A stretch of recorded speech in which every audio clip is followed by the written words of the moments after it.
Quiero agradecer al Ayuntamiento pues, la organización de estas conferencias sobre historia de Albacete. Yo creo que eran muy necesarias porque todavía pues, quedan muchos aspectos muy desconocidos de la vida de la población. Y bueno, pues yo también quiero, claro, empezar agradeciendo que Aurelio, como coordinador de este libro, pues se acordase de mí entre tantos especialistas y en la Librería Popular también confiaron en mí para escribir un capítulo entre este grupo de compañeros tan alto nivel. Quiero darles también las gracias a todos ustedes por estar aquí esta tarde en este ambiente pues ciertamente complicado.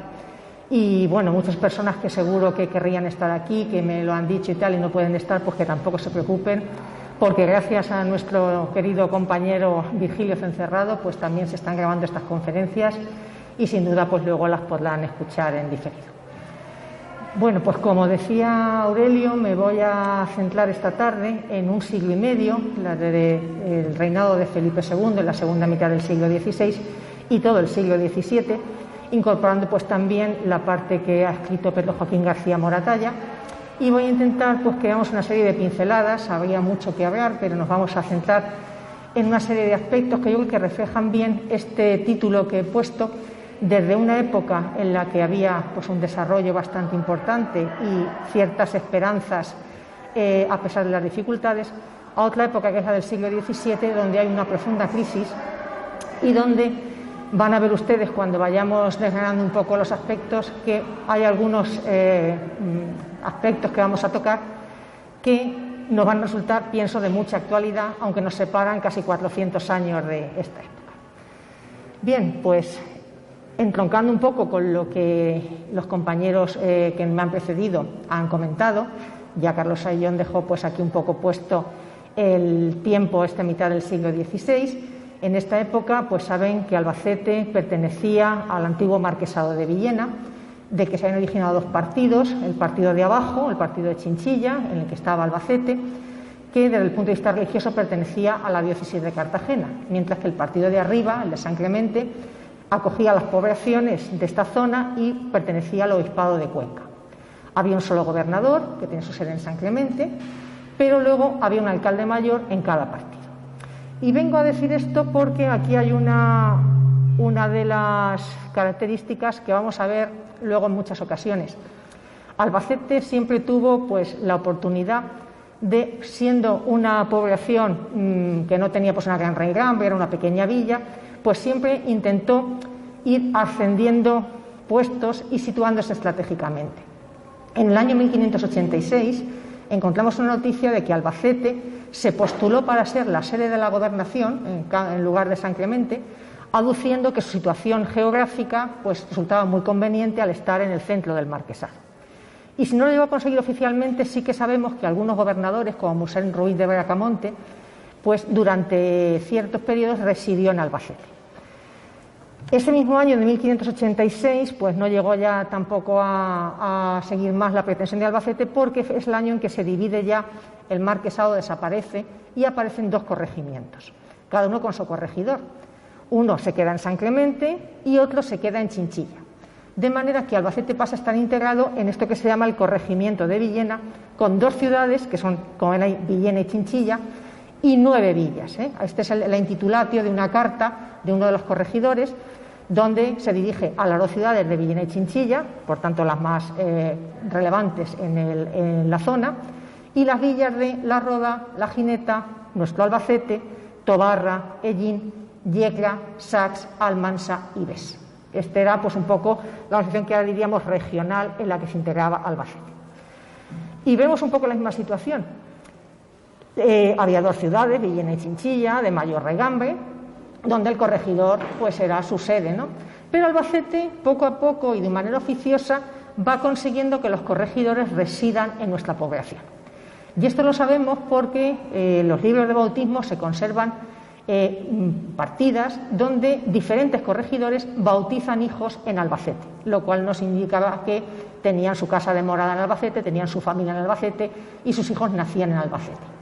Por tanto, si no de manera oficial, pues de manera oficiosa, Albacete fue consiguiendo tener el corregidor pues residiendo, por lo menos algunos de ellos, en la villa. Particularmente me voy a referir a don Diego de Oca, que fue corregidor en dos periodos, en 1623 hasta 1629, cosa que era rara, normalmente solamente tenían 3 años, Estuvo mucho tiempo viviendo en Albacete y tuvo relaciones con algunos nobles de la zona, y ahora vamos a ver un poco cómo también anudó lazos con algunos de los potentados, entre comillas, de Albacete. Esto del corregidor pues era una situación que a veces daba lugar a conflictos. Muchas de las poblaciones de esta zona pretendieron eximirse de la autoridad del corregidor para tener su propia justicia sin la intervención del corregidor. En el año 1634 hay una iniciativa para que llevan ciertas poblaciones de quitarse de la justicia del corregidor o de la autoridad del corregidor, pero en ese momento Albacete precisamente lo que acuerda es sacar una cédula real para no eximirse, por la que paga al rey 4.000 ducados, una cantidad muy fuerte. Y pocos años después, en el año 1643, se paga por lo contrario, se paga por eximirse nada menos que 12.000 ducados. Parece ser que el pago anterior no se había completado y ahora se hace este en un momento que, como vamos a ver, la crisis económica es brutal. Y sin embargo se paga 2 veces por una cosa y por su contraria.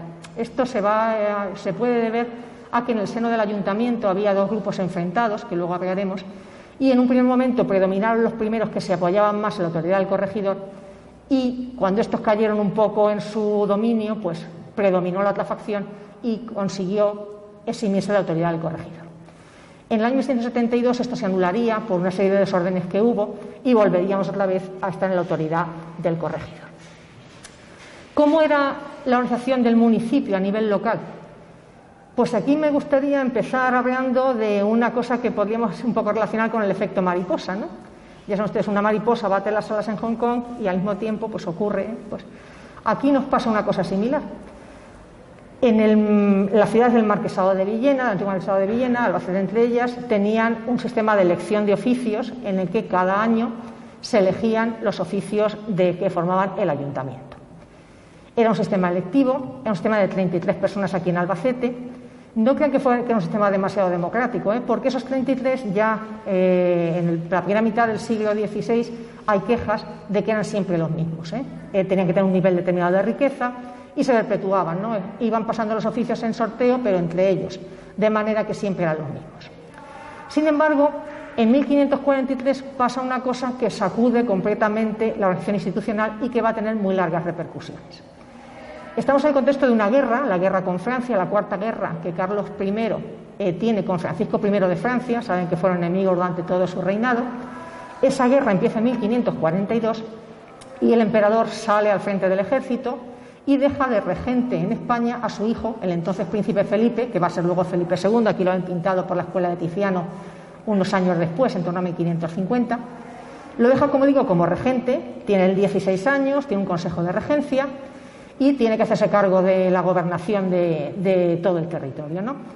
Desde el campo de batalla, Carlos les pide urgentemente dinero y toman una decisión, no sé hasta qué punto el príncipe o hasta qué punto también el consejo de regencia, que, como digo, va a tener muy larga repercusión, porque deciden vender los oficios de regidor. Había 6 oficios de regidor aquí en la villa, 2 jurados, 2 alcaldes ordinarios y un alguacil mayor. El 10 de agosto de 1543 se recibe en Albacete una cédula real del entonces príncipe, como digo, donde ordena vender los oficios. Y ordena vender 8 oficios, los 6 de regidores y 2 más desapareciendo los jurados. En la motivación que tiene la carta, pues dice que claro que hace falta dinero para la guerra, lo presenta como una guerra contra el infiel porque los franceses estaban aliados con los turcos. Y además pues dicen también que era una manera de que los oficios pues se mantuvieran estables en personas que tuviesen condiciones para ejercerlos. La justificación pudo estar bien, pero en realidad lo que encontramos es que los oficios se venden por cantidades mínimas de 400 ducados, que era una cantidad en torno a los 150.000 maravedís. Cuando luego veamos los precios de los mantenimientos se darán cuenta hasta qué punto esto era una pequeña fortuna o una gran fortuna, ¿no? Y en adelante todos los que quieran ser regidores le tienen que comprar el oficio al rey.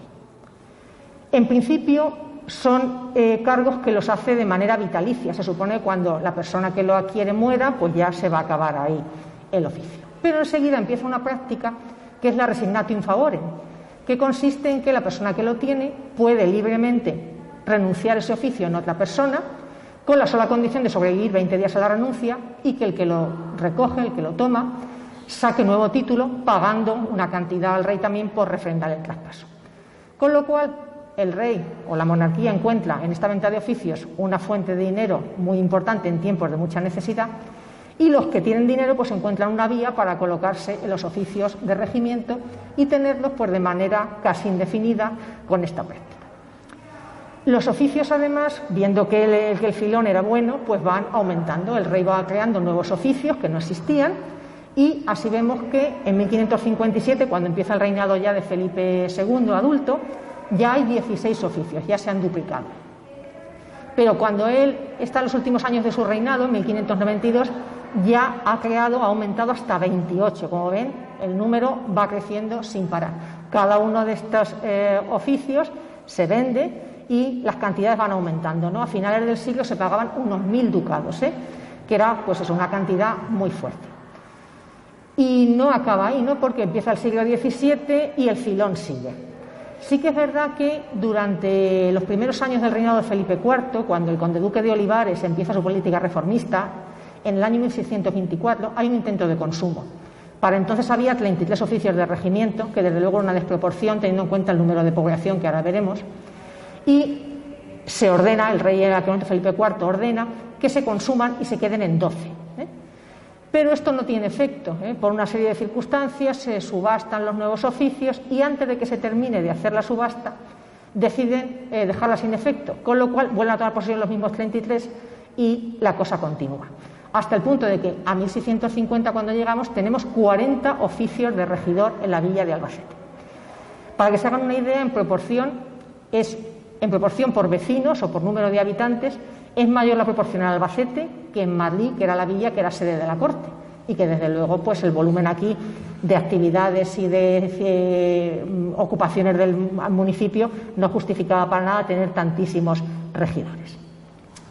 Y además, claro, llega un momento en que ya por mucho que se van aumentando los oficios, pues llega un momento que hay que llegar a un tope, y además los mismos que están en el ayuntamiento ya no son partidarios, porque claro, su poder se va diluyendo a medida que se va parcelando entre más personas. Entonces se recurre a un expediente que es conceder algún tipo de prerrogativa, y los regidores que tienen el oficio pues lo ven bien, ¿no? ¿Qué prerrogativas tienen? Pues algunos oficios se transforman en hereditarios, les dan, a cambio de un servicio económico, les dan la prerrogativa de que el oficio sea un bien más que se puede transmitir por herencia sin tener que sobrevivir ya, y que viene a ser pues como cualquier otro bien que uno puede a su muerte dejarlo en herencia o comprarlo, venderlo o hacer con él lo que quiera. Otras prerrogativas que se venden, pues por ejemplo la de entrar con armas en el ayuntamiento. Esto ya lo hemos encontrado tempranamente en el año 1559, cuando se vende un oficio muy singular que es el de alférez mayor. El alférez mayor era un oficio sin demasiada importancia, con una serie de funciones militares, pero que cuando se vende o se enajena, por decirlo con la terminología de la época, asociado a un oficio de regidor que tiene una serie de preeminencias. Puede entrar con armas en el ayuntamiento, cosa que estaba prohibida para los demás, se sienta delante de los demás, vota el primero, aunque detrás de los alcaldes ordinarios, sin guardar la antigüedad. Y esto, que pueden parecer unas cosas honoríficas, en aquella época eran muy valoradas y por eso estaban dispuestos a pagar mucho dinero. Este oficio costó 1.300 ducados, cuando por esta época valían unos 450 los oficios. Y lo adquirió Pedro Carrasco, del que luego vamos a hablar, porque la familia Carrasco es la que se hizo, digamos, dueña del poder municipal en toda esta época, que luego vamos a seguir hablando. Al final lo que ocurre es que los oficios se transforman en un bien más. Incluso pues llegan momentos en que por las herencias y demás recaen en personas que no pueden legalmente ejercerlos. Si recaen en una mujer, en un menor de edad o en un clérigo, no lo pueden ejercer. Ni las mujeres, ni los menores, ni los clérigos podían ejercer esos oficios municipales. Con lo cual, si ocurría esto, pues los ponían en cabeza de otra persona, de un familiar o de alguien al que, digamos, le alquilaban el oficio. Con lo cual la estabilidad al final pues también se perdió. Bien, pues estos regidores, porque ya ven que son muy numerosos, se reunían semanalmente, normalmente los sábados, en el ayuntamiento ordinario. A partir de 1602, el corregidor, que era don Ginés de Rocamora por entonces, ordena que se hagan 2 ayuntamientos ordinarios, martes y sábados.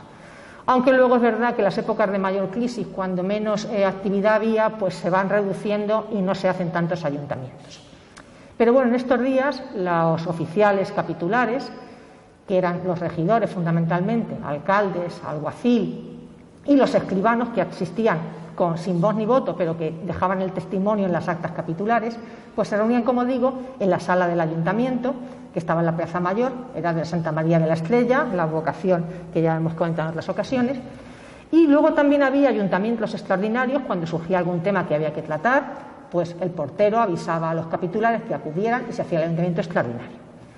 Con muy poca frecuencia, en algunas ocasiones extraordinarias, encontramos también ayuntamientos abiertos, en los que se cita a todos los vecinos, sobre todo cuando son ocasiones, digamos, solemnes. Por ejemplo, el día 8 de diciembre de 1624, aquí se decidió que todo el concejo votase el dogma, que entonces no era dogma, de la Inmaculada Concepción de la Virgen. Aquí hubo una devoción concepcionista muy importante.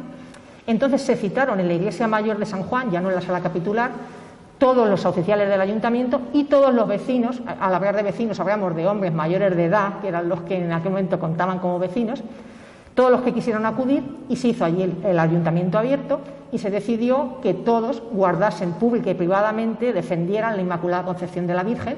Esto es, como ven, en 1624, y el dogma no lo proclamó el Papa hasta 1854, creo recordar, con lo cual aquí nos adelantamos ya mucho a este tema. ¿Cómo eran los ayuntamientos ordinarios? Pues normalmente empezaban con una misa.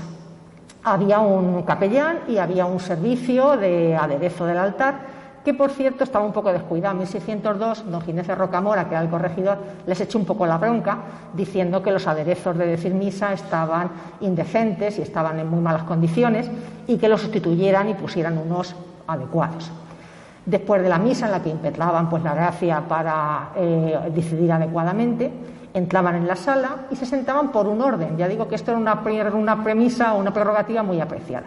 Los alcaldes ordinarios, que eran 2, y detrás entraba el alférez mayor, el alguacil mayor cuando luego se vendió el oficio, y ya el resto de regidores preeminentes, y por último los demás regidores ordinarios por orden de antigüedad. Y en ese mismo orden votaban. Las armas tenían que quedarse fuera. Y esto pues ya digo que era una precaución, porque a veces pues digamos los ánimos se alteraban un poco y no se podía entrar con armas para evitar enfrentamientos mayores.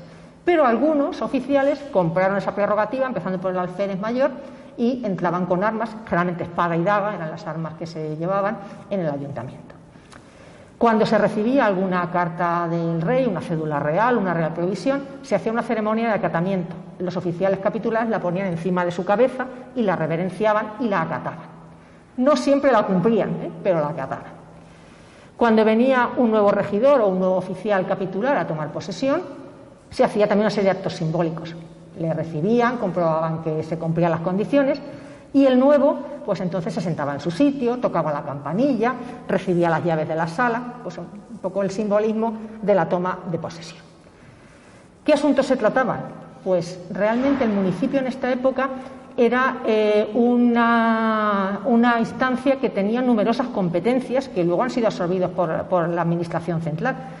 Pero bueno, aparte de las ordenanzas que se siguen promulgando todavía, pues se ocupaba también de mantener las calles, las vías de acceso a la población, gestión de los propios, los abastos, que ahora hablaremos, distribución de impuestos, que me voy a detener luego un poco más en ella, pero también se encargaba de la sanidad, se encargaba de la enseñanza, se encargaba incluso de la crianza de niños expósitos. Bueno, pues había mucha autonomía en estos temas, y una función muy apreciada por los oficiales capitulares era elegir al resto de oficios municipales que no entraban en el ayuntamiento, pero que hacían una serie de funciones: el mayordomo de propios, el mayordomo del pósito, los diferentes letrados que asesoraban, los oficios militares, en fin, los fieles que se encargaban de la recaudación de impuestos. Todo esto lo elegían los oficiales, y era un momento de, digamos, estelar, porque podían colocar en los oficios a las personas que ellos desearan, sus clientes, sus familiares, etcétera. Se hacía un sistema de elección por sorteo para el caso de los capitulares, y había mitad de oficios. Los hidalgos tenían derecho a que se reservase la mitad de oficios, aunque aquí hidalgos había muy pocos, apenas un 2% de la población, con lo cual iban favorecidos, que proporcionalmente les podía corresponder con más frecuencia oficios. Para los oficios no capitulares se hacía una votación nominal en la cual pues cada uno de los oficiales, de los regidores que eran los mayoritarios, proponía una serie de candidatos y por mayoría pues se designaban los candidatos. Y como anécdota tenemos algunas noticias de lo que podríamos llamar, entre comillas, oposiciones. Por ejemplo, en 1614 el corregidor ordenó que se hiciese pues una prueba entre dos candidatos que había a ser preceptor de gramática. Mandó que se citaran delante de los clérigos, el guardián del convento de San Francisco, el de San Agustín, los letrados y los médicos de la villa, se citaran a los candidatos e hicieran una prueba para ver la suficiencia que tenían a la hora de hacer su trabajo. Bueno, pues un poco como anécdota sería el antecedente, ¿no?, de una oposición. No crean ustedes que entonces el sistema de trabajo era como ahora, ¿no? Los alcaldes ordinarios, ahora lo comentaremos, aunque presidían el ayuntamiento, no eran los principales. Los alcaldes eran una mezcla de policías y jueces, porque se dedicaban, pues eso, a intervenir en causas civiles y también en causas criminales, y ante ellos pues también se hacían las escrituras de curaduría, por ejemplo, las de tutela, las de emancipación, se examinaban los oficiales. Realmente el resto de regidores, lo que ahora llamaríamos concejales, eran los verdaderos, digamos, dueños de la situación. Y no había una distribución como ahora, ¿no?, que hay diferentes concejalías con diferentes asuntos. Aquí todos se entendían en todo, no había división en este sentido, y lo que se hacían eran comisiones, ¿no? Cuando había, pues por ejemplo, que tratar, pues no sé, de recaudar un impuesto o había que examinar a alguien y tal, pues se nombraban normalmente dos regidores comisarios para que resolvieran la cuestión e informaran al resto del ayuntamiento. Como comisión estable encontramos la del Santísimo Sacramento. Todos los años se hacía una fiesta del Corpus, diríamos, con bastante lucimiento, teniendo en cuenta, bueno, pues que aquí no era el nivel de Toledo, ¿no? Pero el ayuntamiento destinaba cada año de 45.000 a 50.000 maravedís, que era una cantidad bastante fuerte, a hacer la fiesta del Santísimo Sacramento. Había una procesión, era un momento muy apreciado, iban los oficiales capitulares en forma de ayuntamiento. Incluso en el año 1613 riñeron entre ellos, por ver cuál de los alcaldes tenía que ir a la primera mano, a la mano derecha. El de los hidalgos decía que por ser hidalgo tenía que ir él, y el de los ciudadanos decía, los pecheros o de los que pagan impuestos, que le correspondía a él porque ese año su sorteo había salido primero. Al final se tomó una decisión salomónica, que no fuera ninguno, para evitar que hubiese pendencias y que, bueno, pues se hiciese o se hiciese de manera indigna la procesión, ¿no? Además, pues se hacían toros, se hacían fiestas, se hacían danzas, se daba limosna a los pobres, se daba algún refrigerio también a los capitulares, y era pues una fiesta pues bastante, se hacían iluminaciones en las calles, una fiesta bastante celebrada. Solamente hubo también dos comisiones estables, una para el control de los gastos, porque claro, cuando llegamos a la crisis económica, que vamos a ver luego muy fuerte, pues hay que controlar en qué se gasta el dinero y hay una comisión estable para ver ese gasto. Y otra comisión, fíjense, para la regulación del riego. Hasta tan punto era importante el riego con las aguas de la acequia que hay una comisión estable en el año 1630 para que se vaya controlando el riego. Aquí tenemos, pues para que lo vean, un libro de actas capitulares del siglo XVII. Ven que es una encuadernación mudéjar, este está en un estado relativamente bueno de conservación, muy bonito, está encuadernado en pergamino, y está nuestro archivo histórico provincial, y aquí ven una imagen de una de las actas, solamente para que vean el gran número de oficiales que firman al final del acta de la reunión. Este es el corregidor, don Ginés de Rocamora. Aquí está don Juan Carrasco, el alférez mayor, que luego hablaremos. Bueno, pues como ven hay un montón de oficiales que firman al final del acta, y al final están los escribanos que dan fe de que todo se ha desarrollado de la manera que hay. Gracias al trabajo de estos escribanos hemos podido ahora conocer pues todas estas cosas que les estoy contando y muchas otras más. Como les decía, los verdaderos árbitros de la vida municipal eran los regidores. Los alcaldes se elegían cada año y además los elegían los regidores, con lo cual pues realmente no tenían una continuidad o una estabilidad como para poder hacer, peso en las decisiones del concejo. Y entre los regidores es curioso porque encontramos dos grupos que se mantienen pues estables a lo largo de este siglo y medio, prácticamente. Y es curioso también que cuando hay que votar y tal, si va uno siguiendo las votaciones, se observa una auténtica disciplina de voto. El que votaba primero, uno de los grupos estaba encabezado por el alférez mayor, que ya hemos dicho que primero fue Pedro Carrasco, después don Juan Carrasco, luego don Pablo Carrasco de Oca, y ellos son un poco los que marcaban la tónica. Lo que votaban ellos, pues todos sus seguidores, sus allegados, sus familiares o sus clientes votaban lo mismo, ¿eh? Y esto hacía que realmente luego fuese muy difícil pues revertir esas decisiones, y realmente tampoco había ninguna medida para controlarles. El corregidor, al cabo de sus 3 años de mandato, pasaba a un juicio de residencia en el cual pues se tomaban cuentas y tenía que dar pues eso, cuentas de su actividad.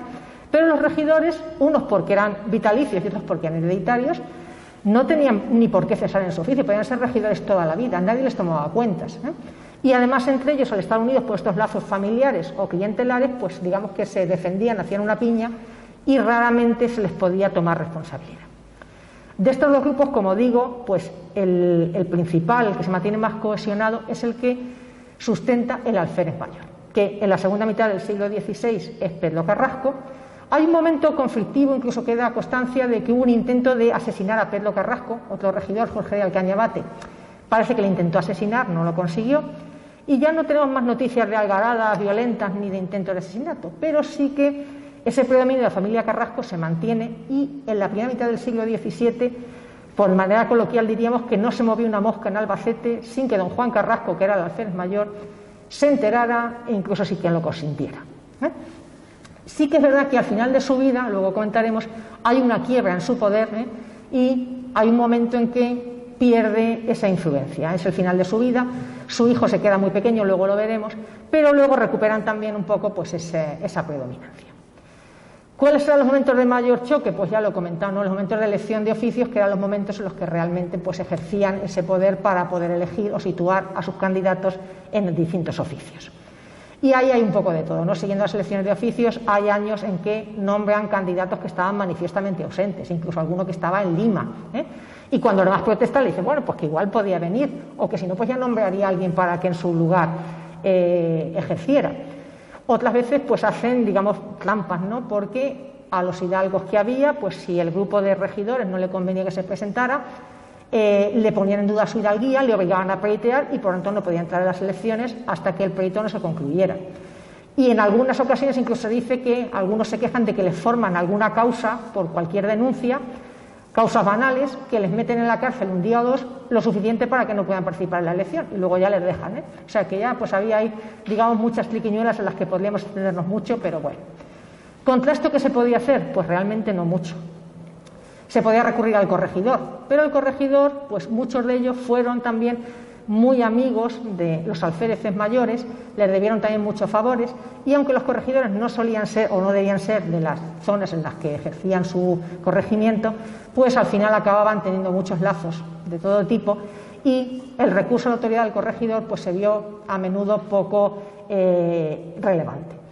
Entonces, ¿qué había que hacer? Pues recurrir a la Real Chancillería de Granada, ¿no? Ante quien se podía pleitear y se podía pedir que enviasen un escribano, un receptor, para que mantuviese la legalidad en el momento de la elección, o incluso pues poner pleitos, que a veces las sentencias se demoraban mucho tiempo, con lo cual en la práctica pues era difícil hacer este control, ¿no? Bueno, vamos a pasar a considerar otro aspecto que sería el de la demografía, ¿eh?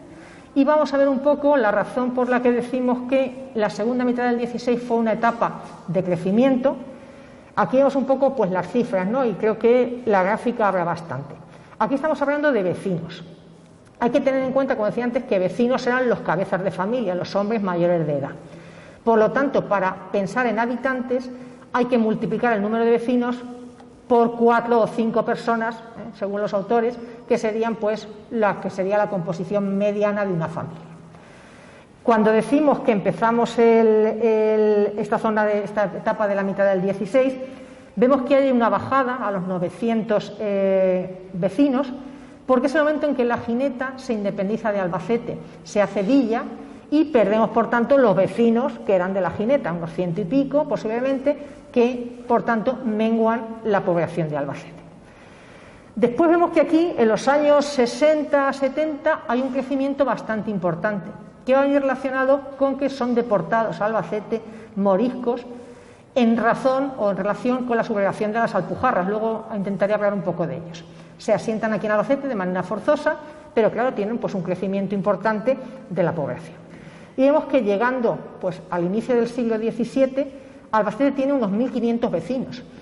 una de las mayores poblaciones de la zona. Solamente Villarrobledo, que superaba los 1.600, era mayor. Chinchilla por esa época tenía unos 600 y pico, es decir, que realmente ven que Albacete en la segunda mitad del 16 pues tiene un crecimiento importante. Al llegar aquí a 1612 hay una nueva bajada. Es la época en la que se expulsan los moriscos y por tanto, bueno, pues eso también influiría en que se perdiera una parte de población, que luego también pues hablaremos un poco de sus características. Y como ven ya, pues a partir de esos años, a partir de los años 30, es un puro declive. Llegando a 1650 tenemos apenas 600 vecinos. Una contracción brutal. Hay que tener en cuenta que estas cifras están tomadas de padrones municipales y de actas municipales y muchas veces se hacían estos actas o estos padrones en relación a la recaudación de impuestos. Y también es verdad que al concejo le convenía un poco llorar, es decir, que tenemos pocos vecinos, que podemos pagar poco. Con esa pequeña salvedad, pues en todo caso lo que está claro es que la despoblación es muy importante. A final del siglo, hacia 1694, llegaremos a los 900 habitantes, recuperando lo que teníamos a mitad del siglo XVI. Fíjense qué diferencia, ¿no? Y dirán ustedes, ¿por qué? ¿Por qué es esta contracción, no? Pues hay una serie de razones, ¿no? Vamos a intentar verlas. Los de aquella época, los del concejo, lo tenían muy claro. Una de las principales razones de la despoblación era la enorme presión fiscal que sufría, en este caso, nuestra población, también otras, no va a ser la única, ¿no? Pero aquí se quejaban muy amargamente porque decían que estaban fritos a impuestos, por decirlo de una manera coloquial. Yo creo que esto les va a sonar a todos como si lo estuviéramos tomando casi de las noticias ahora del periódico. Pero la presión fiscal era tremenda. En aquella época el Estado pues no tenía herramientas, no tenía instrumentos como para garantizar la recaudación de los impuestos, sino era recurriendo a los municipios. Y los municipios, en este caso a veces se quejaba de que sus pobladores se iban a vivir a sus aldeas o a sus fincas de labor con tal de no estar avecindados y no tener que pagar tanto, ¿no? Y esa era una de las razones de la despoblación. Se recaudaban impuestos locales y se recaudaban impuestos a nivel general. Había impuestos ordinarios e impuestos extraordinarios. No me quiero detener mucho porque esto es un capítulo que nos llevaría horas, pero solamente por dar unas pinceladas, ¿no? Había impuestos que se pagaban en moneda, pero también en especie. Por ejemplo, Albacete tenía que contribuir con trigo que se enviaba a la corte, para el mantenimiento de la corte. Había que contribuir con carros. Cuando la corte hizo la mudanza que Felipe III hizo a Valladolid en 1601, hubo que mandar carros para transportar todos los bagajes que suponía el llevar la corte desde Madrid a Valladolid. También por motivos militares, ahora lo veremos, también a veces había que llevar carros para transportar las tropas y demás. Y otro tipo de impuestos eran los trabajos. A los vecinos se les podía obligar a hacer trabajos, por ejemplo, las epidemias, que ahora hablaremos de ellas, pues se les fuerza a colaborar o a construir cercas para evitar que entre a aislar la población, ¿no? Esta configuración a la perimetral que tenemos, pues también se hacía entonces. Ahora, no todos los vecinos sufrían igual los impuestos, porque los hidalgos estaban exentos de la mayoría de los impuestos, y también los clérigos y los que tenían un oficio del concejo. Otra de las razones para desear ser oficial del concejo, claro, porque se evitaban pagar muchos de los impuestos, con lo cual la carga proporcionalmente recaía con mucha fuerza sobre el resto de los vecinos. Había impuestos, de una manera muy sencilla, que se pagaban por reparto directo. Había una cantidad a recaudar, por ejemplo, la alcabala. La alcabala es un impuesto que grababa el 10% de las ventas. Como hubiera sido muy difícil tener que ir detrás de cada venta para ver cuánto era lo que montaba y el 10% a recogerlo, pues lo que se hacía era encabezar la población. Una cantidad determinada que se estimaba y que había que pagar. Esa cantidad a principios del siglo XVI estaba en 2.400.000 maravedís. En 1612 el concejo dice que esto no puede ser, que tal, consigue una rebaja a 2 millones de maravedís, y en los años 1640, en la década de los 40, ya consiguen que se lo rebajen a 1,5 millones. Esto nos está diciendo también la contracción que había en las transacciones comerciales, que el concejo dice que no puede de otra manera. Bueno, pues lo que se hacía era, una vez que se recaudaba y tal, ver la cantidad que había que repartir y nombrar unos repartidores que decían lo que cada vecino tenía que contribuir al total en función pues, de su volumen de negocios o su volumen de comercio que tuviera. Y luego se nombraron unos cogedores, que eran los que recaudaban el impuesto, iban cobrando a cada uno lo que tenía que cobrar. Y esto se incrementaba una cantidad que era el salario de los cogedores. Había muchísimas dificultades y algunas veces los cogedores decían que fueran con ellos los oficiales de justicia para premiar a que pagasen porque era muy difícil cobrar. Otros impuestos se recaudaban por sisas, ¿eh? La sisa era pues un recargo que se hacía sobre un determinado producto, ¿no? Una parte, una octava parte o un duodécimo de parte correspondía al rey en cada venta. Por ejemplo, el concejo decidía cargarla, por ejemplo, sobre determinados artículos, sobre el vino, sobre el vinagre, sobre el aceite, sobre la carne, y cada vez que se compraba en el mercado alguna de estas especies, pues se recargaba con la octava parte.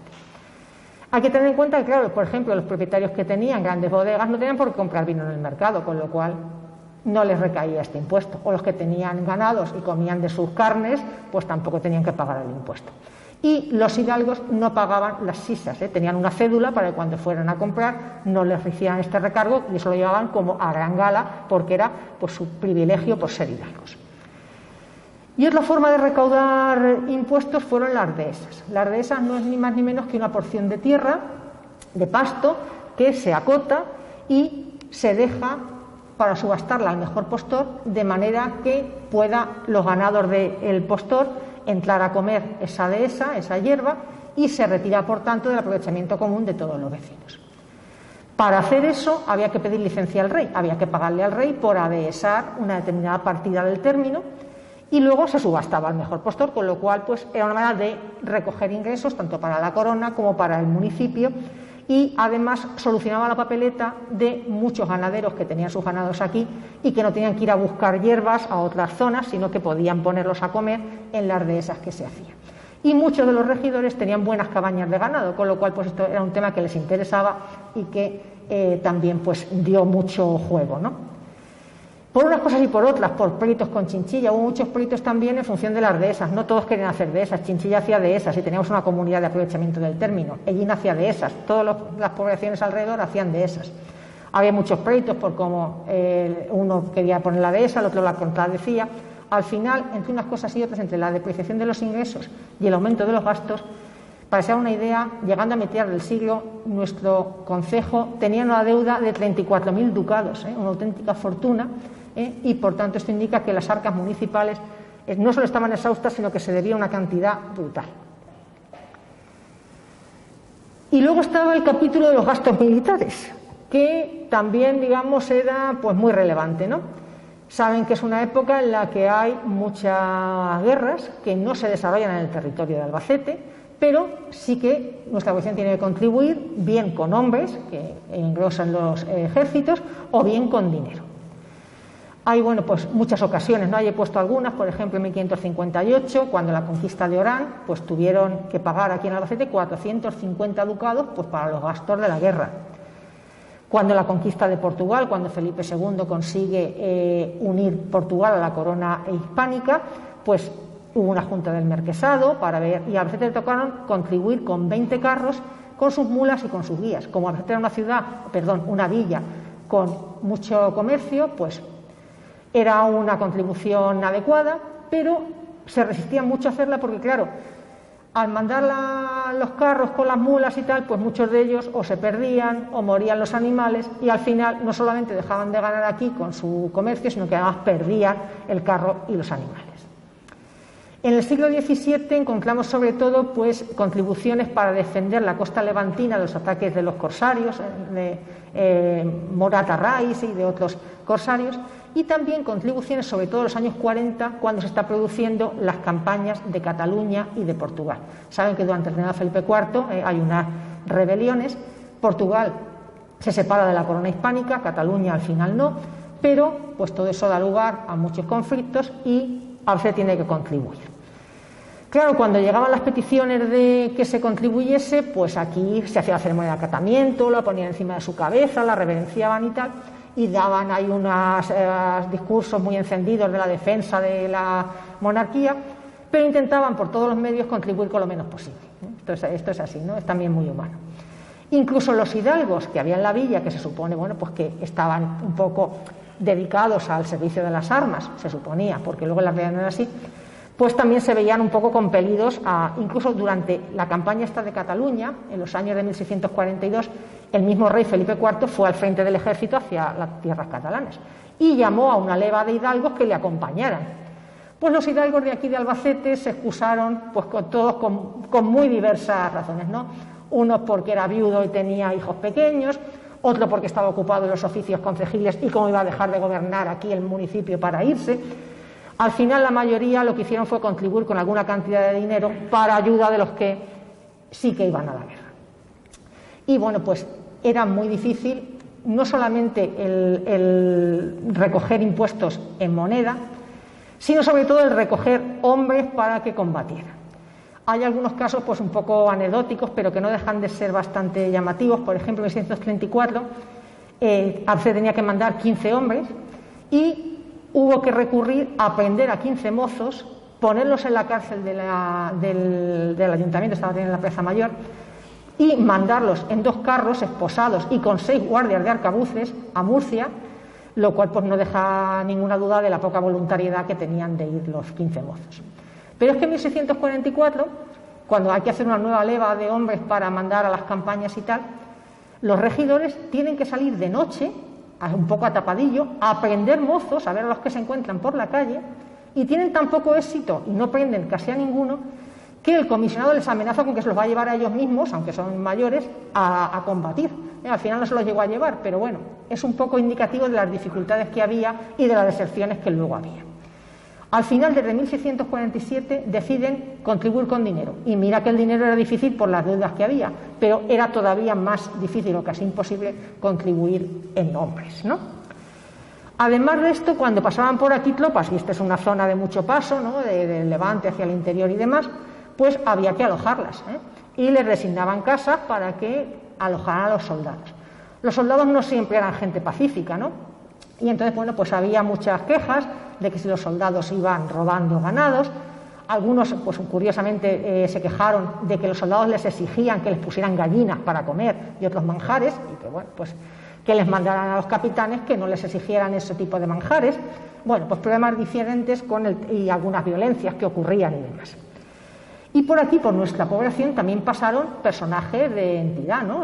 Por poner solamente unos cuantos casos, don Juan de Austria pasó por aquí una noche, el 28 de mayo de 1568, le buscaron para darle una cena, unas terneras y algo de caza y demás, y bueno, pues fue un paso rápido.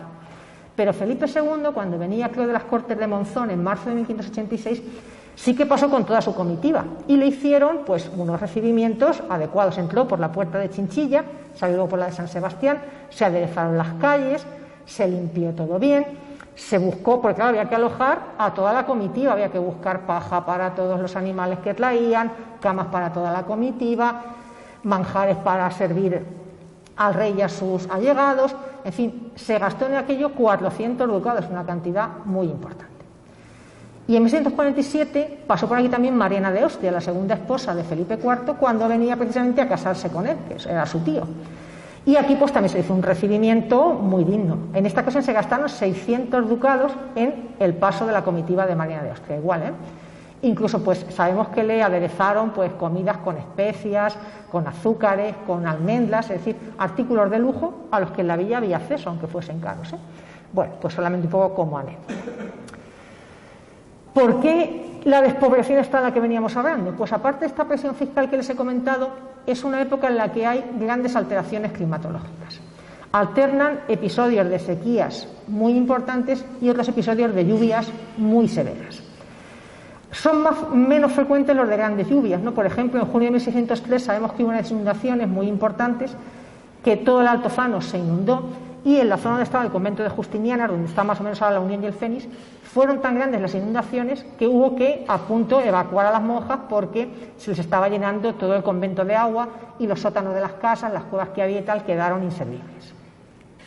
En 1616 pues hubo una avenida de agua, se rompió el malecón que salvaguardaba la zona de la avenida de los Llanos y se inundaron también las huertas. Pero como digo, eran más frecuentes o más severos los periodos de sequías, ¿eh? En el año, por ejemplo, 1603 hasta 1605 hubo 15 meses en los que no llovió ni una sola gota después de la inundación anterior. O en 1651 también 15 meses de sequía.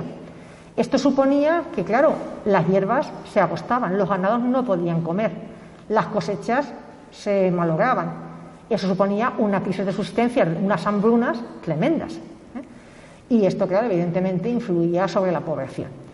¿Qué soluciones había? Pues hacer rogativas. Normalmente el ayuntamiento pedía que trajeran a la Virgen de los Llanos, tenía derecho a pedirlo, se traía en procesión, se hacían rogativas, oraciones y demás, impetrando la lluvia, una vez se conseguía, otra vez no. Pero como digo, es un problema que se ve repetido a lo largo de esta época. Y otro problema que influyó en la despoblación y que nos va a sonar muy actual, como no, son las epidemias. Había diferentes razones, ¿no? Esta zona es una zona de mucho empantanamiento de agua, ya lo hemos comentado, ¿no? La acequia del riego, pues a menudo, por no limpiarla, se obturaba con lo que se llamaban marmotas, brozas que se obturaban y tenían que venir, a veces eran portugueses, otras veces eran moriscos, que a pala franca, se llamaba palafranqueros, porque a pala franca desbrozaban el cauce y lo dejaban otra vez expedito. No solamente por el encharcamiento para la salubridad, sino también porque el comercio se dificultaba si las aguas rebosaban de la acequia e inundaban los caminos de tránsito.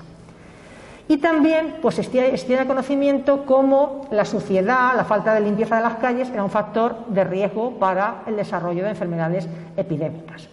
Esta es una citación de un ayuntamiento de 1648, donde con la ortografía de la época, ¿no?, pues se dice: ¿cómo saben que por la mala olor que causa la sangre que se derrama en el matadero de la villa, que estaba más o menos en la Plaza Mayor, poco por la zona de la calle Carnicerías que tenemos ahora, y la inmundicia que se echa, se causa muy mal olor, y podría resultar de ello la enfermedad contagiosa de peste? No hay que entender la peste bubónica, sino en general pues enfermedades contagiosas producidas por esa falta de salubridad. Y además pues también teníamos la circunstancia, y es que Albacete, pues era un lugar de mucho comercio y mucho tránsito, estaba muy expuesto a contagios por vehículos o por mercancías o por personas que pasaban. Y como los efectos eran devastadores, pues el ayuntamiento no titubeaba, tomaba medidas draconianas. Tenemos varios episodios de enfermedades contagiosas, lo que entonces se llamaba pestes. Muchos venían desde Levante, era una zona en la que entraban a través, pues a lo mejor, de los puertos. Otra, por ejemplo, en 1614 venía desde Málaga, y vamos a comentar un poco pues las medidas que se tomaban, ¿no? Normalmente el aviso se recibía desde alguna autoridad superior. Generalmente el corregidor enviaba cartas y avisaba a las poblaciones de que había algún foco, por ejemplo en Málaga o en Valencia o donde fuese, ¿no?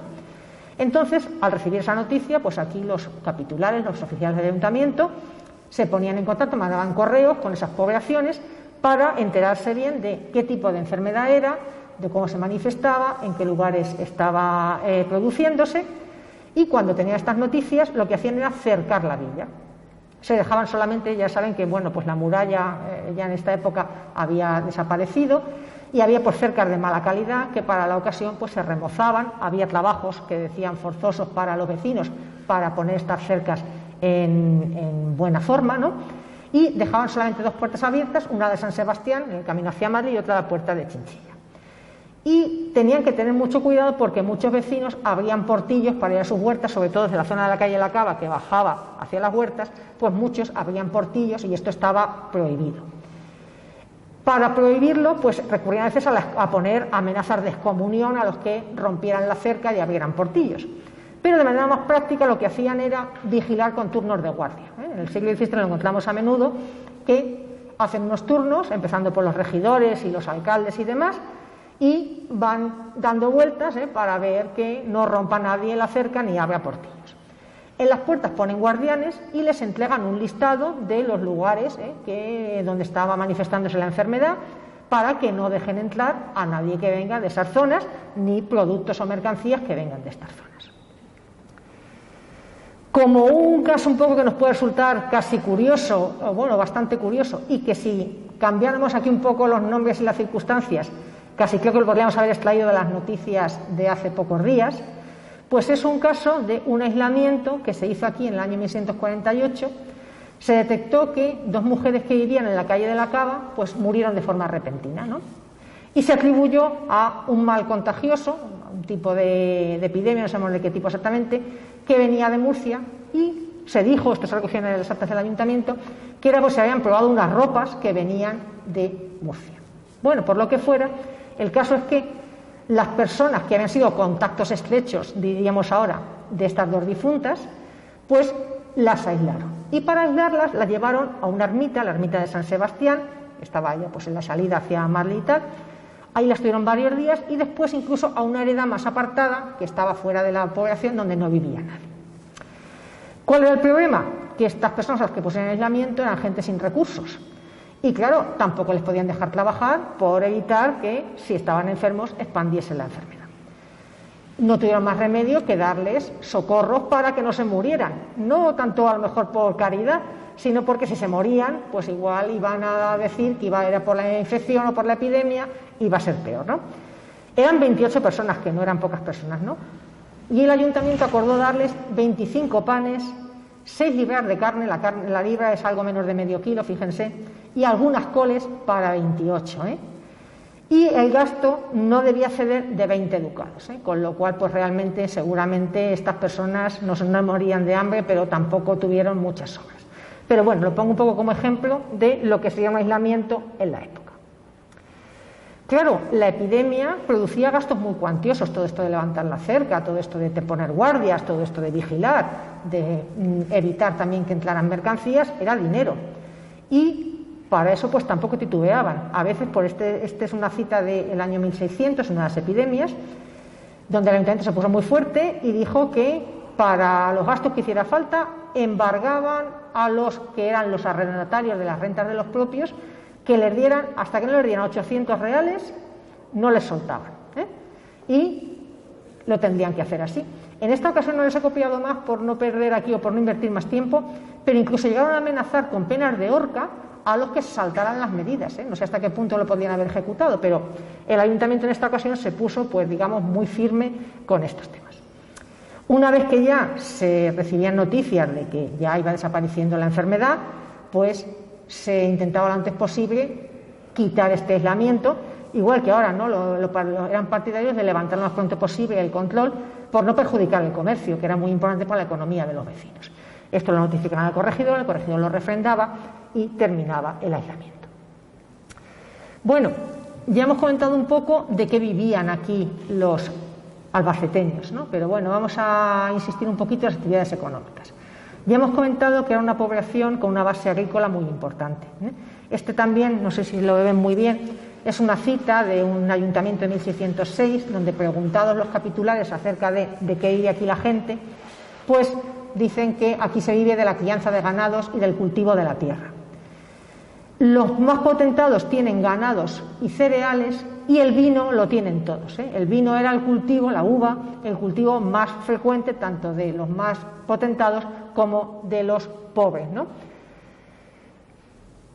Para conseguir que hubiese buen abastecimiento de los materiales necesarios en la población, de la alimentación, pues el concejo se encargaba de controlar el abasto de trigo.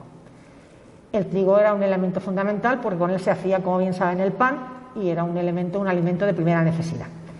Desde mediados del siglo XVI empiezan a establecer un pósito. El pósito es un granero municipal en el cual se hace acopio de cereales, se les da luego para sembrar a los labradores, o en épocas de carestía pues se consigue con el almacenamiento de granos pues luego poder hacer pan y cohonestar la falta de granos que pudiera haber. Claro, en esta época que hemos dicho que había tantas épocas de sequía, pues realmente no siempre bastó el pósito para subvenir a las necesidades. Por ejemplo, en 1630, el regidor que estaba encargado del tema de la compra del trigo, que era Diego de Otazo, se llevaba las manos a la cabeza porque mandó a comprar trigo a la zona de Cuenca con moneda de plata en el bolsillo a los que los mandó, y no volvieron después de varios días sin haber conseguido más que 13 fanegas, y cada día se gastaban aquí 30, con lo cual tenían apenas para 10 días y no había más, ¿no? Bueno, pues esto era un problema muy importante, y además a lo largo del siglo XVII otro problema que fue surgiendo es que el capital del pósito se fue empleando no para comprar granos y para hacer almacenamiento, sino para pagar impuestos o para comprar mercedes o para hacer donativos a la hacienda real. Con lo cual el pósito se fue descapitalizando y al final quedó casi sin efecto. Por cierto, aquí no hubo un edificio, parece, dedicado específicamente a pósito, ¿eh? Ahora veremos que hubo al menos una época en la parte baja de la sacristía de San Juan, ahora se lo enseñaré. El ayuntamiento se encargaba de nombrar las panaderas que tenían que hacer el pan. Se nombraba 11 panaderas a las que se les daba el trigo se llevaba a los molinos y con esa harina hacían el pan y también controlaban que la calidad del pan fuese adecuada en proporción también a lo que habían recibido. Solamente como muestra les pongo un poco el precio de lo que sería el pan, que también lo fijaba el concejo, porque esto nos da una idea un poco de lo que sería el nivel de vida y lo que valían las monedas, porque el pan es un artículo de primera necesidad y todo el mundo necesita comprar pan. En 1600 un pan de 1 libra, que como digo es poco menos de medio kilo, valía, fijado el precio, en 6 maravedís. Fíjense que llegando a los años 40 el pan de libra y media, que si siguiera la misma proporción tendría que haber valido unos 9 maravedís, se puso en 12, en 14 y en algún momento hasta en 16 maravedís. Fíjense la cantidad que supone y cómo se ha incrementado el precio del pan. También se fijaba el precio de los artículos necesarios para el abasto de la población, por ejemplo la carne. Aunque la carne, como ven, tiene unos precios bastante elevados, y cuando ahora veamos los salarios que cobraban los trabajadores, pues verán cómo comer carne era algo reservado a personas de mayor nivel o ocasiones muy especiales. Calculaban en 1602 que hacían falta de 3.500 a 4.000 carneros para abastecer la población, una cantidad de animales muy importante. Y era difícil encontrar quien quisiera hacer este abastecimiento, porque había que darle una de la dehesa, a la que llaman del abastecedor o del abastecedor, para que pactaran los ganados de la persona que se comprometía a hacer el abasto. Como los precios que se fijaban, pues parece que no salían a cuenta, muchas veces no había nadie que quisiera hacer postura, aunque aquí muchos regidores tenían cabañas ganaderas y acabaron haciendo el abasto ellos mismos y fijaban precios bastante elevados, 36 a 34 maravedís cada libra, con lo cual pues era un precio que, si lo ponemos en relación con el pan, era bastante elevado. El aceite se fijaba en unos 24 maravedís la libra, y también se vendían artículos ciertamente que ahora diríamos de lujo, ¿no? Por ejemplo la nieve, se hizo un pozo de la nieve, lo hizo un particular, ahí almacenaba la nieve durante el invierno y luego en el verano vendía nieve, y también se fijó un precio de 2 a 3 maravedís por libra para que pudieran refrescarse las bebidas y demás. En las actividades agrícolas el concejo pues era quien fijaba muchas de las actividades, por ejemplo la regulación de los cultivos que habían de hacerse. En 1648 tenemos una noticia de que ordenaron que se limitara el cultivo de melones, porque los melones consumen mucha agua y se consideraba más apropiado gastar ese agua en los abrevaderos para el ganado, que era pues algo un poco de interés, sobre todo para los regidores, que eran los que, como digo, tenían ganados, y limitaron el cultivo de melones. También marcaban cuando había de empezarse la vendimia. Hubo incendios forestales en esta época, ¿no? En 1602 tenemos una noticia de un incendio en el Nuevo Monte de San Pedro, que quizás fuera provocado porque fue un poco en conflicto con lo del tema del abastecedor del ganado y demás. Aunque se investigó, no se supo quién lo había producido y bueno, pues al final se vendió esa leña. También se ocuparon, incluso desde la corona, de hacer repoblación forestal. En los años 20, don Diego de Oca, que era el corregidor, por 2 veces recibió órdenes y las hizo cumplir de repoblar árboles, ¿no? En 1624 se mandaron plantar 3.000 árboles que no debieron de prosperar, porque 2 años después, en 1126, se ordenan plantar otros 4.000, con lo cual pues posiblemente la repoblación forestal no fue muy importante o no tuvo mucho fruto. Regulaba también el concejo los salarios que tenían que pagarse a los trabajadores. Y claro, hay que pensar que ellos eran propietarios de haciendas y de cabañas ganaderas y tenían mayor interés muchas veces en que los salarios no fueran muy elevados, ¿no? Entonces, bueno, pues aquí ven algunas regulaciones porque nos puedan servir un poco solamente de comparación pensando en el precio de los mantenimientos. En 1599, pues por ejemplo, pues un albañil o un podador se estipuló que ganará 2 reales diarios. 2 reales son 22 maravedís. Contando que por aquella época cada libra de pan valía 6 maravedís, hagan ustedes la cuenta de lo que podía comprar una persona después de un día de trabajo que fuera de sol a sol, desde la salida del sol hasta la puesta. Esta noticia del año 1600, pues la traigo porque me parece aquí curioso, creo que es la primera vez que se habla de bocadillos. Aquí los propietarios dicen pues un poco, ¿no?, que bastante cobraban los segadores en este caso, porque les daban la costa. Y la costa, según la costumbre de esta tierra, era darle de comer bocadillo por la mañana, almuerzo, sopa, comida, merienda y cena. Y que eso era un gastazo, ¿eh? Y que por lo tanto bastante hacían con darles 4 reales al día, 44 maravedís de costa. Años después, en 1127, pues encontramos unos salarios un poco más elevados. A los pobladores, por ejemplo, ya dan 4 reales y medio con el vino, o 5 si no les daban vino, ¿no? Bueno, pues ya vemos que tienen un poco más de coste, pero también es verdad que los precios habían subido, ¿no? Esto eran actividades agrícolas, ¿eh? También había, digamos, a lo que diríamos artesanía o industria, ¿no?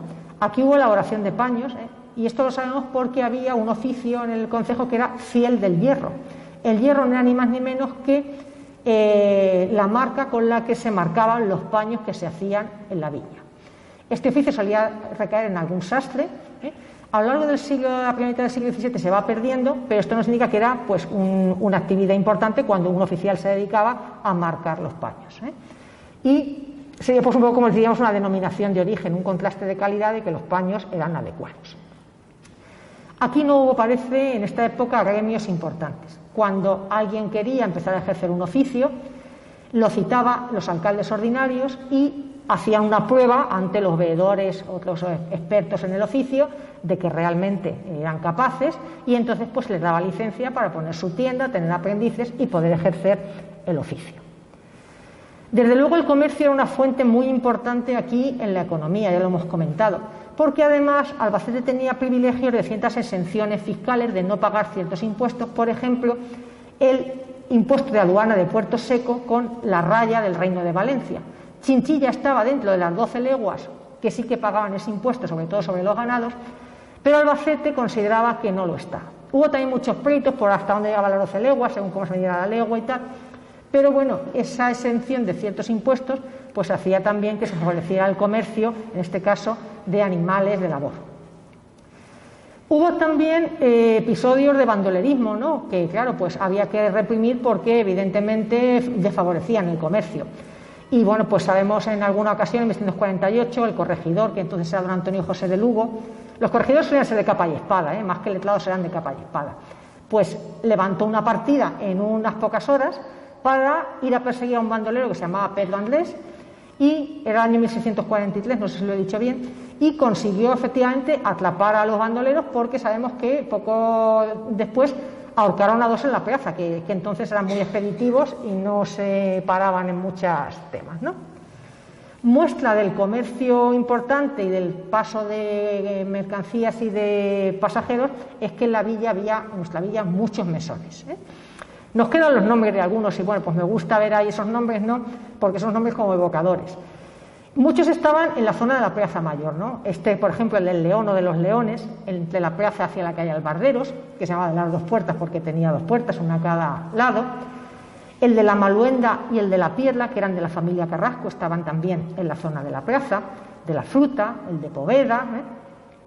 Vengo a poner ahí el mesón de María Guijarro por una anécdota que quería comentarles, porque en 1933 resulta que se asentó en ese mesón un capitán que venía, don Antonio de Arinzano, que venía a reclutar hombres para llevárselos a su compañía. Se asentó en el mesón y todo el que pasaba por el mesón pues lo quería allí alistar, ¿no?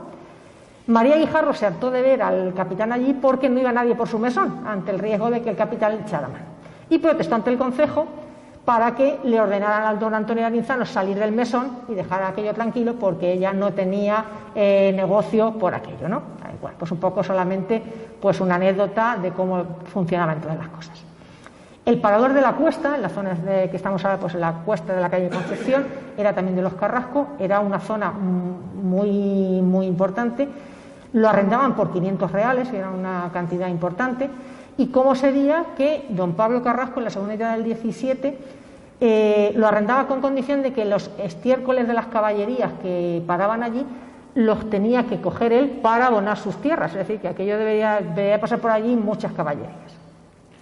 Como muestra de lo que era la crisis de esta época, pues hacer constar que en 1949 3 de los mesones de la Plaza Mayor, no sabemos cuáles, estaban cerrados, por lo cual esto indica también pues, la depreciación del comercio y la disminución de los pasajeros. ¿Cómo era la población? pues nos quedan pocos edificios de los notables que tuviera. Esto no era una ciudad monumental, pero tenía sus edificios notables, ¿no? Hasta nuestros días ha llegado la iglesia parroquial de San Juan, la actual catedral, que entonces era la parroquial. Saben ustedes que las bóvedas se cayeron en 1545, se hundieron, entonces bueno, pues hubo que empezar los arreglos, hubo dificultades porque había poco dinero, y al llegar en 1560 se para la construcción de la iglesia porque se ordena, el obispo, el provisor que viene, ordena que se construya una sacristía. Esa sacristía es la que vemos prácticamente a día de hoy, tal en su estado más o menos tal como estaba. En esta sacristía saben ustedes que hay unas pinturas de Grisalla que ha publicado Luis Guillermo García Saúco, que no sabemos quién era el autor, posiblemente era algún pintor que pasó por aquí por Albacete, un pintor de formación italiana, manierista, quizá pues yendo de camino hacia las obras de arte o los contratos que estaban haciendo en el Escorial. El caso es que pintó aquellas grisallas, no sabemos quién es, pero quiero decir que había cierto movimiento y cierta capacidad también de apreciar obras artísticas a la moda de aquel entonces, ¿no? Como anécdota, en 1652 los oficiales del ayuntamiento consiguieron del obispo una licencia para que les pusieran escaños para sentarse en la capilla mayor, porque cuando iban a misa pues querían que se viera que ellos eran los oficiales del ayuntamiento. Hasta el final del siglo no se consigue cerrar las bóvedas más o menos en el estado en que las vemos ahora, y bueno, pues esta es una foto de cómo era la sacristía, cómo era y cómo es hasta ahora. En esta parte inferior es donde digo que durante al menos unos años estuvo el pósito, el granero, y se decía que no tenía muy buenas condiciones porque había mucha humedad y los granos se estropeaban. Y bueno, pues las bóvedas en el estado actual que tienen, bueno, pues se cierran a finales del siglo XVII, es un arquitecto de la Atlas Miera, Gregorio Díaz de Palacios, el que hace este cierre. ¿Qué más edificios notables había? Pues los conventos. Había 2 conventos masculinos y 2 conventos femeninos. Convento masculino, el de los franciscanos, que no queda de él prácticamente nada. La zona del claustro es lo que es el actual conservatorio. La iglesia estaba en la plaza del periodista Antonio Andújar, y la parte que hablábamos de la veleta es por una veleta que tenían los frailes en el extremo ahí de la tapia del convento. La comunidad de agustinos tenía su convento en lo que era la Audiencia, que tampoco pues ha desaparecido y tampoco queda nada, pero eran unos templos importantes donde se mandaban enterrar muchos de los notables, tenían sus capillas y sus enterramientos con sus retablos y demás. Todo esto ha desaparecido. Como convento femenino tenemos el de las franciscanas, que es el actual sede de institutos albacetenses, que ustedes conocen. Este sería, lo ven ustedes ahí, el claustro, y el de las justinianas, que era de la Concepción y que estaba en la zona de Altozano, más o menos está el edificio de la Unión y el Fénix actual. También había bastantes ermitas, nos quedan constancia en la documentación, aunque no existe ninguna ya en la actualidad. Había una de la Santa Cruz, donde había una reliquia del Lignum Crucis, de la Cruz de Cristo. La ermita de Nuestra Señora del Rosario en el camino al Salobral, que marca todavía la actual calle del Rosario, el trayecto. Y la ermita de la Concepción de la Cuesta, que se funda en torno a 1560 por la Cofradía de la Concepción y de Santana, y que es el germen de la actual parroquia de la Inmaculada que tenemos, ¿no? Se intentó poner un convento de franciscanos descalzos, pero las demás comunidades se opusieron. Y hasta 1672 no es cuando vienen los franciscanos al convento de los Llanos, y ahí hacen unas escrituras con los regidores cuando se asientan en él. Y habría también casas principales de familias notables de las que no se ha quedado nada. Los Carrasco tenían una casa muy importante en la parte de lo que es el Altozano, tenían otra casa en la Cuesta. Esta portada de los Picos, que ahora está puesta en lo que es la Posada del Rosario, no corresponde ahí, era de una casa que estaba en la calle Gaona y que también estaba posiblemente ligada a la familia Carrasco. De todo esto, pues por desgracia, no nos queda prácticamente nada. Y para terminar, yo quisiera que hiciéramos un poco de repaso sobre las personas, ¿no? Y para ver las personas, no tanto por ellas, sino por lo que nos dicen un poco de lo que sería la forma de vivir, por una parte, digamos, de los potentados, entre comillas, los notables, y por otra, de los marginados, porque creo que entre los dos extremos pues podemos ver un poco cómo se desenvolvía la vida de la población. Esta familia de las que les voy a hablar es la de los Carrasco, a las que me he referido ya varias veces, porque eran los dueños del oficio de alférez mayor.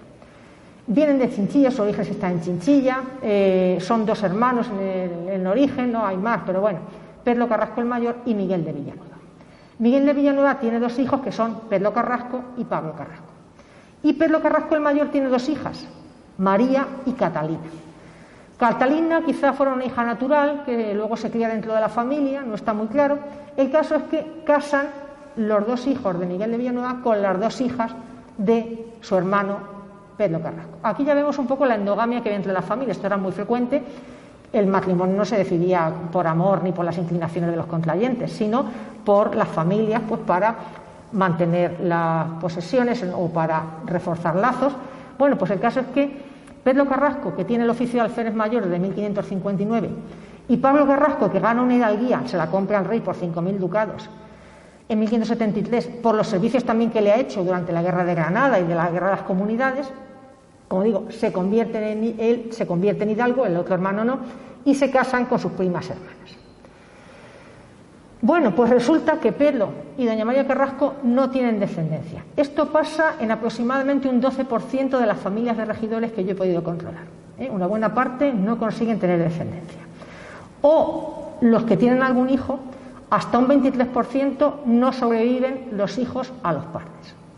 Fíjense, por ejemplo, el caso de Pablo y doña Catalina Carrasco, la otra pareja, que tienen 11 hijos, ni más ni menos, y solamente los 3 que ven ahí en color rojo son los que llegan a adultos. Por tanto, pues ahí vemos un poco la mortalidad infantil tan importante que había en la época, incluso entre familias, digamos, de potentados, cuyas condiciones de vida pues serían un poco más lujosas, digamos, o mejor alimentación, aunque la salubridad quizá no fuera igual. El caso es que la mortalidad infantil era muy importante. Y fíjense también otra costumbre que había: cuando moría un niño, pues luego se ponía el mismo nombre a otros. Por ejemplo, aquí hay 3 Pedros, de los cuales ninguno sobrevivió, porque este Pedro, que se bautizó en 1577, al año siguiente ya bautizan a otro hermano con el mismo nombre, señal de que el primero había fallecido para la época.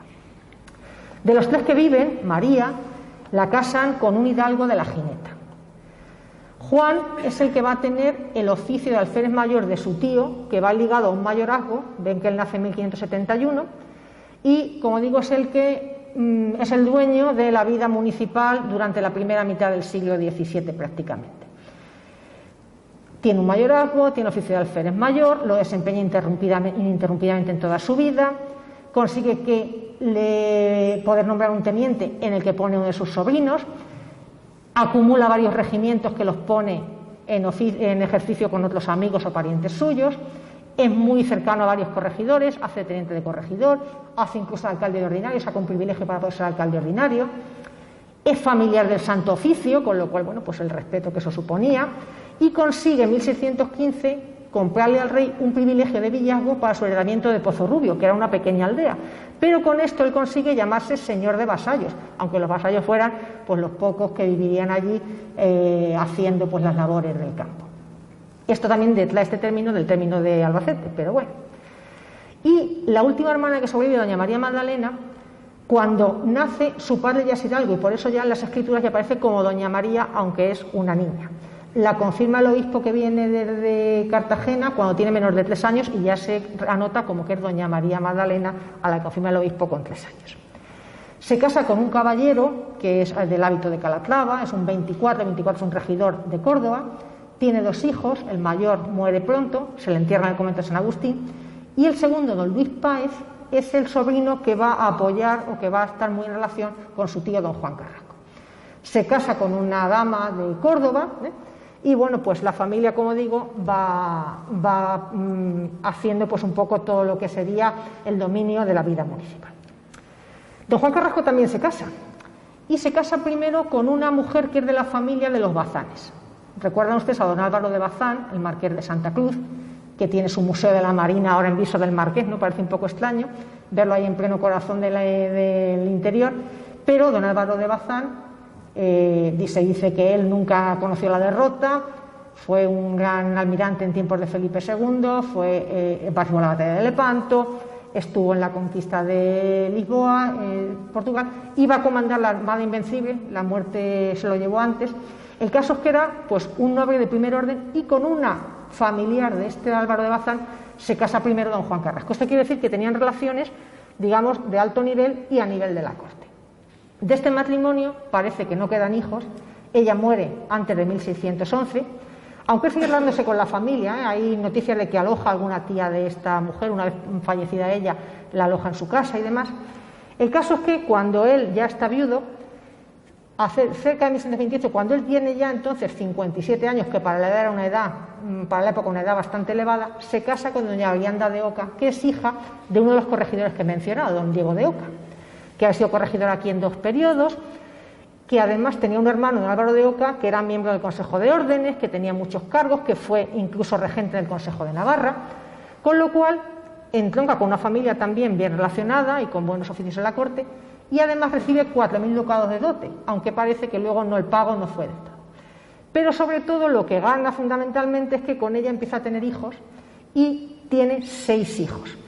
Entre ellos suponemos que el ansiado varón, que nació en 1634. Todo parecía ir muy bien, pero a veces el destino tiene unas bromas un poco curiosas, porque en 1637, en un verano, en un mes de agosto, fallecen con poco tiempo de diferencia don Juan Carrasco, que era mayor, tendría ya unos 66 años, y pocos días después su sobrino don Luis Páez. Yo pienso que debía haber algún tipo de enfermedad epidémica, porque si no, no es normal tampoco que fallezcan con tan pocos días de diferencia, sin que sea por accidente, sino por enfermedad, 2 personas. Y también en esta época falleció el alguacil mayor, que también era joven. Bueno, quizá fuera algún brote epidémico. El caso es que murieron de manera imprevista estos dos. Don Luis, por cierto, se quiso enterrar en el convento de San Agustín y mandó que fuera cerca de la pila del agua bendita y que no se pusiera en su tumba ninguna ostentación, aunque su mujer luego, que fue la que hizo el testamento por él porque él estaba muy enfermo, dice que le mandó enterrar con el hábito de la Orden de Santiago, él era caballero, con su espada y su daga, pero sin ostentación. Bueno, el caso es que la viuda de don Juan, doña Brianda, que hemos visto antes, muy joven, se queda con unos niños muy pequeños, el único varón tiene apenas 3 años, y se queda en una situación económica muy mala, porque aunque son muy poderosos, han invertido mucho dinero, tienen muchos bienes que son de mayorazgo, que se pueden, digamos, usufructuar, pero que no se pueden enajenar, no se pueden vender, y lo que se le queda es una deuda de 200.000 reales, muy pocos bienes libres y niños por criar, y sin saber qué va a pasar. Pues esta mujer tuvo el coraje de sacar adelante a la familia. Empezó a vender oficios de los que había o encabezarlos en otras personas. En un mercader, Roque Cornejo, le da uno de los oficios a cambio de un pago que él le hace, vende esclavos que tenía y el oficio de alférez mayor lo pone en cabeza de su hermano, don Alonso de Oca, que también era un gran caballero pero que aquí no estaba en Albacete. Con lo cual hay una quiebra en el poderío de la familia de los alféreces mayores porque pues, el que lo ejercía no estaba aquí en Albacete. Cría a los hijos, el hijo lo coloca de paje en la corte de Felipe IV, le hace también tomar un hábito de la Orden de Santiago y en 1651, cuando tiene apenas 17 años, ya coge el oficio de alférez mayor y va a ser el que va a ejercerlo durante la segunda mitad del siglo XVII. Estos son los antecedentes de luego la familia que al final acaba siendo la del Marqués de Molins, que para todos ustedes resultará muy conocido, ¿no? Pues estos son sus antepasados, ¿no? Las hijas que sobreviven, que solamente son 2, son 3, pues una no se casa, pero las otras 2 se casan también con hidalgos de buen nivel de otras poblaciones y doña Brianda consigue pues sacar a la familia. Ella muere en 1668, se manda a enterrar en la sepultura del convento de San Francisco donde estaba enterrado don Juan Carrasco y es curioso porque ella, aunque además deja muchas deudas, pero encarga un entierro llano como el que se le hace a los pobres que mueren en el hospital. No sé si es por un sentimiento de humildad o por un sentimiento de ganar el cielo con esa humildad, y indica que sea un entierro de pobre, vestido su cuerpo con el hábito de San Francisco. Bueno, muy brevemente ya, porque el tiempo lo vamos consumiendo, otra familia, la de los Cedeño de Mesa y los Rola. Aquí lo que quisiera sobre todo destacar muy brevemente es cómo en esta familia pues hay una persona, doña Isabel de Espinosa de Alarcón, hija de un regidor, que se casa con su primo hermano. Por cierto, aquí también vemos un poco la diferencia de apellidos. Fíjense que Gabriel de Espinosa, que es el padre, tiene un hijo que se llama Gabriel de Espinosa y otro que se llama Francisco Cedeño de Mesa. Los apellidos no siguen la regla como ahora, de los padres, sino que se ponían el apellido que puede ser el del padre, el de la madre o el de un pariente al que querían homenajear, con lo cual, bueno, pues los apellidos es un auténtico mare magnum y es muy difícil seguir los parentescos si no hay escrituras que lo. El caso es que vengo a decir que doña Isabel de Espinosa se casa muy joven con su primo hermano, don Juan Sedeño de Mesa, y el primer parto lo tiene con poco más de 16 años. Con este primer marido tiene 6 hijos, como ven en un espacio de 10 años, 6 hijos bautizados, porque lo que traje son quizá más abortos. Muere el primer marido y muy rápidamente se casa con otro hidalgo, don Jerónimo Rola, que viene de la zona de Valencia, y tiene de nuevo muchos más hijos. El último lo tiene con más de 42 años. No importa tanto el caso como el hecho de ver la estrategia de fecundidad expansivas, cómo intentar tener todos los hijos posibles, porque luego a la edad adulta llegaban pocos, ¿no? Y solamente por ver un poco el destino de los hombres y el de las mujeres en las familias notables, vamos a comparar a 2 hijos del primer matrimonio. El primer matrimonio, uno de los hijos, Alonso Manuel Sedeño, pues hereda los oficios del padre. Como la madre se vuelve a casar, pierde la tutela se la hace su abuela paterna. Enseguida lo meten a hacer oficios del concejo, con 17 años, que era ilegal todavía, y el primer año lo rechazan porque no tenía ni la mayoría de edad, que era 25. Debió ser un hombre pues un poco arrebatado, ¿no? De él sabemos que tuvo un pleito por estupro, No fue el único, había en esta época bastantes pleitos por estupro, por palabras de casamiento no cumplidas, ¿no? Y al revés de lo que dice la literatura, de los duelos de capa y espada, de los allegados que matan al galán, no, aquí no hay nada de esto. Aquí lo que hay es una denuncia y recurso a la justicia.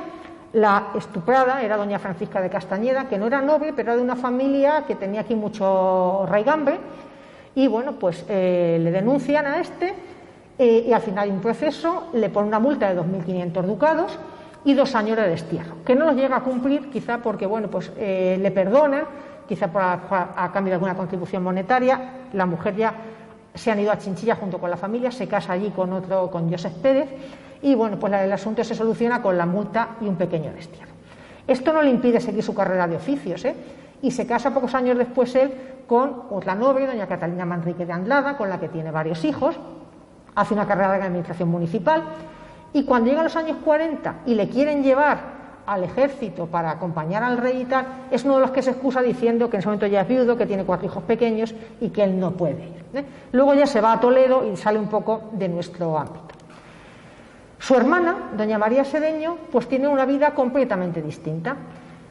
Como vemos, se quedan huérfanos de padres muy jóvenes, la madre se casa, ella vive al principio con el segundo marido de la madre, pero bueno, pues por una razón o por otra, enseguida entra como novicia en el convento franciscano de la Encarnación, en el que es ahora la sede del Instituto de Estudios Albacetenses.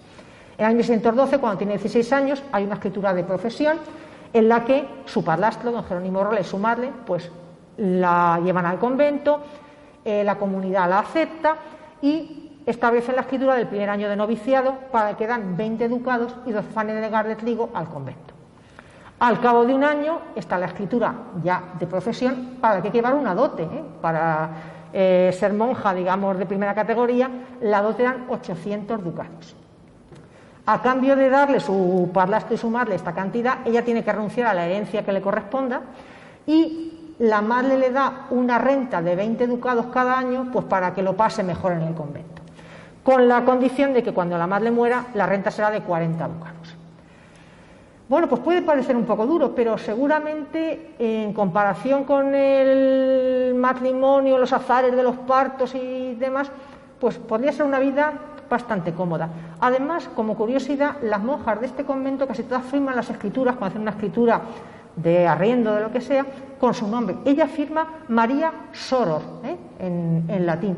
Con lo cual, quizá pues el nivel cultural en esta comunidad de mujeres, en las que además había muchas hijas de regidores, pues posiblemente era elevado y quizás no fuera tan mala vida, ¿no? Bueno, y frente a esto, ya para terminar, porque el tiempo nos está pasando mucho, ¿cómo vivía la población marginal? Había varios grupos de población marginal. Uno de ellos eran los moriscos. Los moriscos hemos comentado que vienen aquí en Albacete deportados. Cuando sobre la hacienda de las Alpujarras en 1568, una de las medidas que se toman es sacar de la zona a muchos moriscos, que la verdad es que algunos eran moriscos de paz, es decir, que ni siquiera habían participado en la rebelión, pero les sacan de la zona donde estaban y les llevan, esto es el año 1570, en pleno mes de noviembre, les traen, subiendo los pasos de la sierra, vienen a la meseta y aquí en Albacete parece que se asientan 300 en el año 1570. Para un concejo que entonces era pequeño, pues la verdad es que es un contingente de población notable. Siguen llegando más moriscos, no todos se quedan aquí, otros siguen su camino hacia la meseta, y para 1586 parece que quedaban aquí unos 490. Sigue siendo un contingente importante para lo que era la población de la villa. ¿Cómo vivían estas personas? Bueno, durante el camino hay testimonios pues, de que muchos, algunos dicen que un 20%, otros limitan más, hubo mucha mortalidad, sobre todo de personas mayores, de mujeres y de niños. Pero cuando llegan aquí, pues son una gente bastante productiva, que tenía costumbre de poner en regadío los terrenos, hacen huertas, se dedican mucho también al cultivo de moreras y a la crianza de gusanos de seda, con lo cual, bueno, pues son bastante industriosos, aunque en general el grupo se mantiene como un grupo bastante pobre. Es un grupo que está cohesionado entre sí y hay una cierta discriminación hacia ellos, porque sabemos, por ejemplo, que les asignan la iglesia del Hospital de San Julián, que estaba enfrente de la actual Catedral de San Juan, del parroquial, para que oigan ellos mismos. Ellos, desde luego, son cristianos, son cristianos nuevos, pero son cristianos. Les asignan la iglesia del Hospital de San Julián para que oigan ellos misa. Y al cabo de más de 30 años de estar en Albacete, aún le dicen en los documentos granadinos. Todavía les siguen considerando como unos extranjeros. Sabemos que comen pan de cebada, que era el pan reservado a los más pobres, con lo cual podemos pensar que el nivel no era muy bueno. Sí que hubo algunos, como por ejemplo la familia Aláscar, que tuvieron un notable nivel de riqueza. De entre los Aláscar, Diego de Aláscar, por ejemplo, pues fue arrendador de rentas del concejo, fue estanquero de la pimienta, prestó incluso, fue fiador de otros, en fin, que consiguió un cierto nivel. Cuando están un poco asentados, en el año 1609 se decide la expulsión de los moriscos, ya son tiempos de Felipe III, y tienen que salir. Algunos salen, tienen que vender sus huertas, también se benefician de ello algunos de los regidores, algunos notables de aquí que compran a precios reducidos. Otros intentan quedarse y algunos pues intentan hacer ahí escrituras como de que ellos son cristianos viejos y que no tienen nada que ver con el grupo de moriscos. Algunos se quedan, algún herrera se queda. El caso es que también afecta a nuestra población el hecho de que por aquí pasan comitivas de moriscos que van expulsados y que van a embarcar en los puertos de Levante, en Cartagena o demás. Y cuando pasan por aquí hay que darles ayudas porque vienen algunos pues muy mal, hay que darles algo de comer, hay que contribuir con guardias para que puedan seguir su camino. Tenemos algunas noticias sobre gitanos. Las noticias que tenemos se relacionan más con sus habilidades artísticas, porque aparecen gitanos que aparecen haciendo danzas en celebraciones y en procesiones. En 1625 vienen aquí a Albacete unos gitanos a avecindarse, unos gitanos herreros y comerciantes, que Felipe IV les había dado un privilegio para que se avecindaran donde quisieran, porque cuando estuvo en Sevilla le hicieron ahí unas danzas y tanto le gustó su arte que les dio ese privilegio de poder avecindarse donde quisieran y se vinieron a Albacete en 1625. No faltaba un grupo de población, de mendigos, pensemos en la crisis económica tan importante, mucha gente se había quedado sin nada de lo que subsistir. Y en esto pues tenemos que decir que aquí el concejo fue bastante duro, no tuvo compasión. En 1649 se ordena, por ejemplo, que expulsar de la villa a todas aquellas familias incluso que no tuvieran trabajo, incluso con pena de 200 azotes y 10 años de destierro, es decir, unas penas muy duras. Y las mujeres, algunas quizá porque se dedicaban a la prostitución, al no tener otros recursos, que las expulsaran aunque hicieran más de 6 años que estaban en la villa. Todo el que no pudiera demostrar que tenía una fuente de mantenimiento, expulsión con unas penas muy duras, una cosa terrible. Y no faltan esclavos. También es un poco chocante a lo mejor para nuestra mentalidad, y por aquí estamos un poco alejados de los circuitos de comercio de esclavos, pero aquí no faltaron esclavos. Era un signo de distinción social. Ahora nos resulta una práctica repugnante, pero aquí tenían esclavos muchos pudientes. Era alguna manera pues de distinguirse, ¿no? La mayoría de esclavos se dedicaban pues al servicio doméstico, algunos trabajarían en el campo, pero la mayoría se dedicaban a acompañar a las familias. Algunos llegaron a tener cierto apego, ahí tenemos alguna escritura de algún dueño que en su testamento les libera pues, por lo bien que se ha portado con él a lo largo de su vida, ¿no?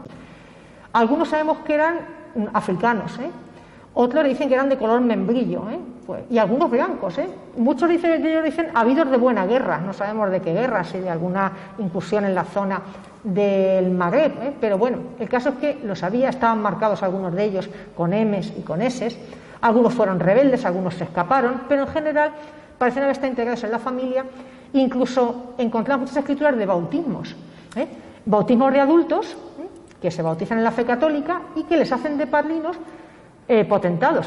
La mujer y el hijo del corregidor, de don Diego de Oca, por ejemplo, fueron los padrinos de bautismo de una esclava que se llamaba Aja y que tomó el nombre de María. Era pues una manera, yo creo, también un poco pues de hacer ver esa labor, ¿no?, de caridad o de integrar en la sociedad. Y no faltaba el bautizo de hijos nacidos de esclavas sin padre conocido. Esto era frecuente y a menudo también se vendía a las madres con los hijos o a los hijos solo, que desde luego pues era una práctica terrible, pero que en la época estaba bien instaurada y que incluso clérigos tenían esclavos y comerciaban con ellos sin mayor problema.